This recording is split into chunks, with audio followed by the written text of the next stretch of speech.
because some movie houses, and they want to actually, particularly if it's a right for hire, if they've commissioned someone to actually write some music for a film, they'll say, well, we have to publish it as well, so they just keep everything. There's your $500 for doing it now overall. But what you guys have come to you for questions, try and think of some questions that are relevant for the unit that you're studying.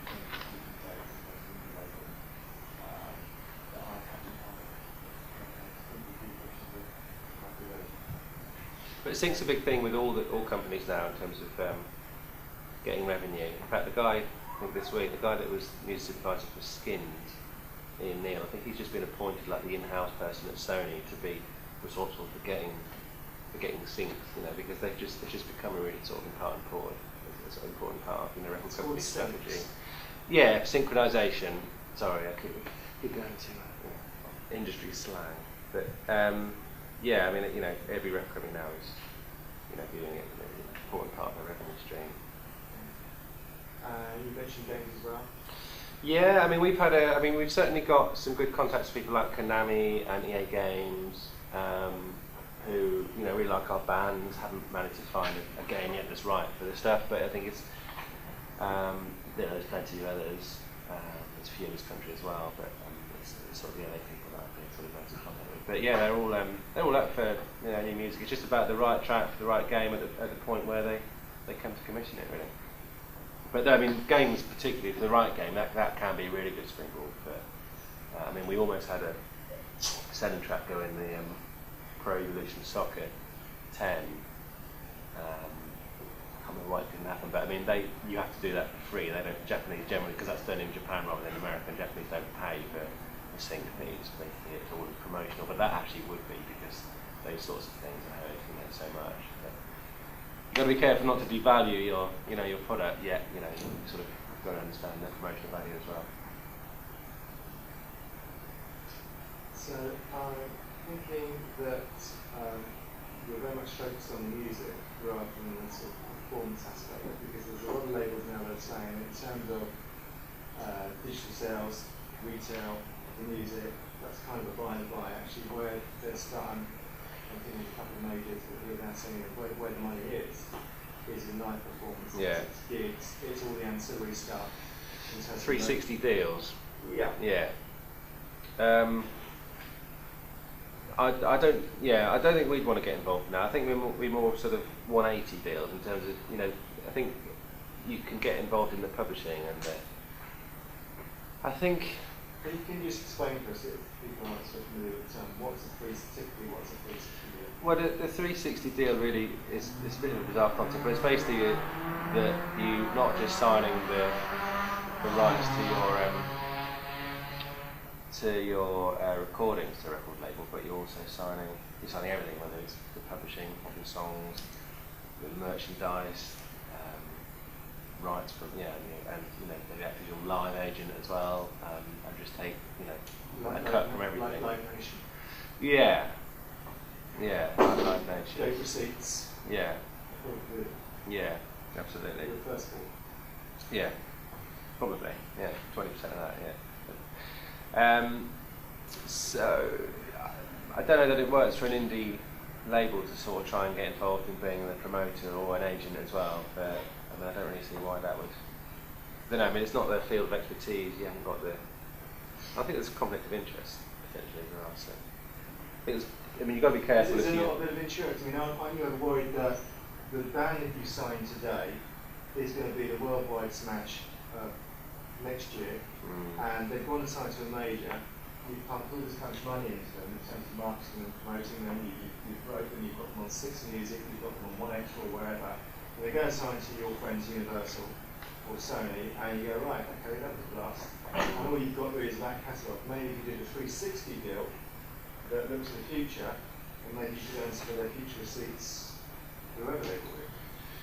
Yeah, but that's only. But I don't think you're necessarily doing the best job for the artist by doing that. I mean, it's all about making sure they're fulfilling their potential, and that only helps you. And unless you honestly think that you can do that, then fair enough. But I just don't think that indies really are either interested in getting involved in the live side or But also, the actual sort of promoters, like people like Live Nation, they don't want to work with record companies, so it's a really hard kind of field to get into.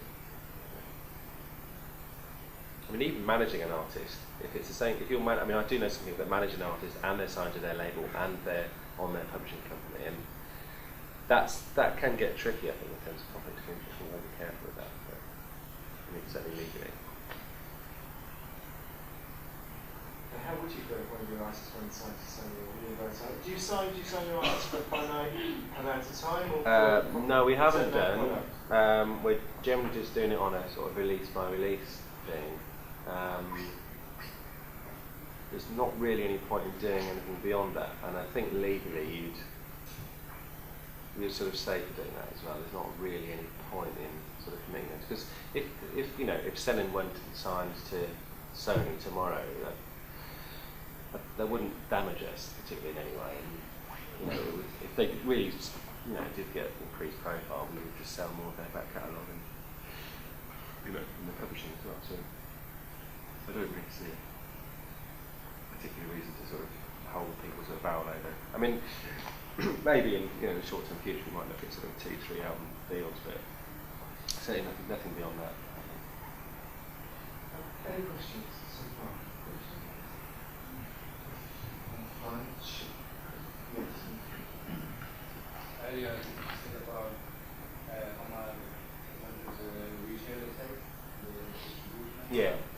So from the rest what's left for you, how much do you think and how much is good for that? Well, we do a sort of typical indie deal, which is that we'll basically, as soon as there's a profit, as soon as all the costs have been paid, we'll just split the profits 50-50. I mean, obviously, major record companies do a different thing. They'll just give you a very small royalty on each sale, but then even though they'll take out their advance first, but we just split everything 50-50 once all the costs have been paid, so, which just seems the fairest thing to do, really. And you said that you were like 5,000.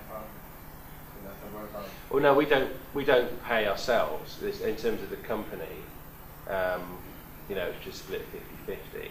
So 50 goes back into the label's pot, and then 50 goes straight to the artist. So that's what we do with our 50%. It just goes into paying for the records that don't sell, really.